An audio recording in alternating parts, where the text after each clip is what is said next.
Is it possible to trust and work with your ex in a divorce? That's the question we're asking today. Hi, I'm Heather O'Connor from O'Connor Family Law.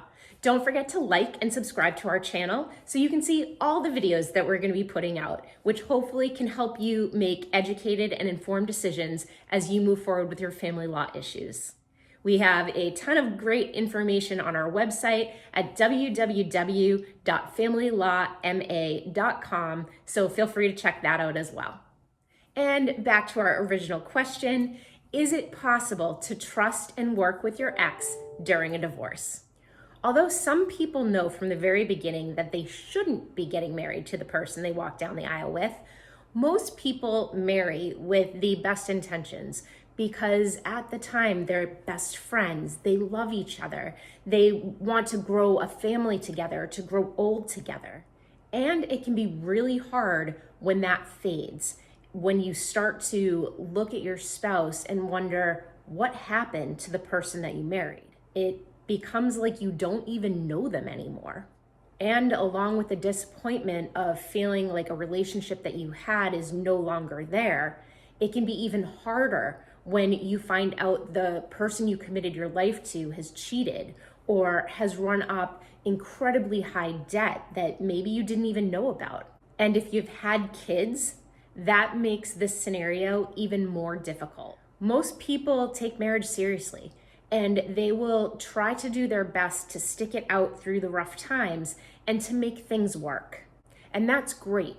We are actually very pro-marriage, and if we could not have a job here any longer because there were no longer divorces, we would be okay with that. However, unfortunately, that's not always how it goes. And when people have tried their best to make something work, but the other person isn't on the same page, it's not going to work, because for a relationship to work, it takes two people. So a lot of times people will stick around until they just can't take the lies and the letdowns and the deceit any longer, and they decide enough is enough. I've also heard a number of times that people actually think everything is going great in their marriage, and then suddenly they get served divorce papers and they are completely taken aback because they had no idea that's how their spouse felt, and that's the point that they were at. So by the time the big D word gets thrown around, there can be a lot of emotions that have already come into play before the divorce even moves forward. And those emotions can be anger, jealousy, resentment, distrust, so many things that can make the divorce process much more difficult. And when all those complicated mixed emotions are present, it can make being able to sit down with your spouse and have a reasonable, fair conversation about what to do, it can make that incredibly difficult.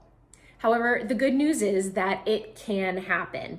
Now, just as a relationship takes two, it takes two people to be on board with putting all the emotions and the hard feelings aside and sitting down to work out what is going to be best for both of you, as well as your children if you have them. Now, for some people, this is actually not that hard.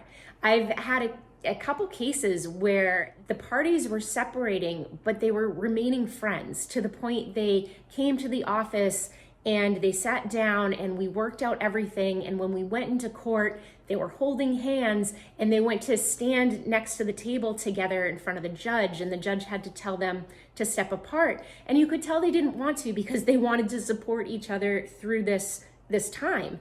And then when the divorce was granted and we left the courtroom, they went out to dinner together and to celebrate. And they said, we're committed to remaining friends. The relationship just didn't work.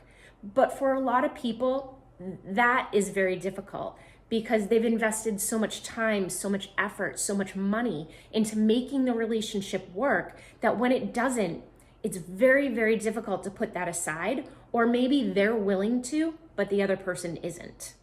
Now, that also doesn't mean that you have to be best friends in order to be able to sit down and trust the other person to come to a fair resolution.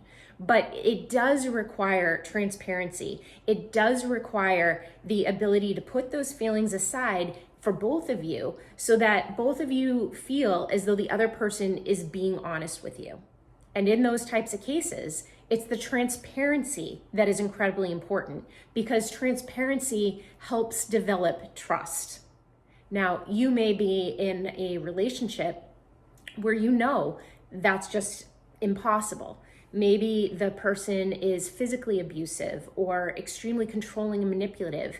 Maybe they're extremely narcissistic. Those situations that is going to make being able to sit down and trust that the other person is being honest with you in order to move forward, is going to make that very, very hard. That doesn't mean it's impossible. And sometimes with a little bit of court intervention, it can help get you to that point. Because the good news is that the majority of family law cases do settle without going to trial.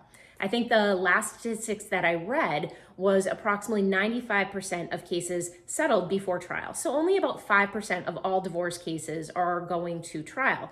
And the majority of those actually settle closer to the pre-trial date or shortly thereafter.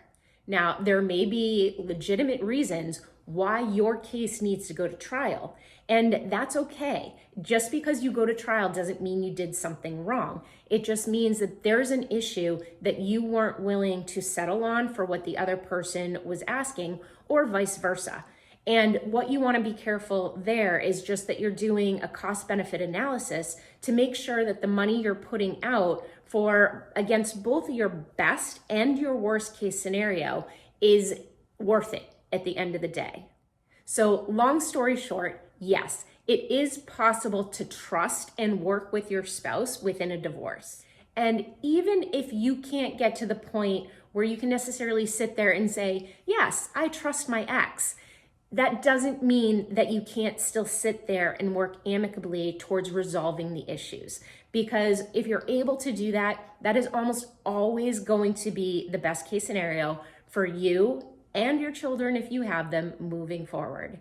I'm Heather O'Connor from O'Connor Family Law.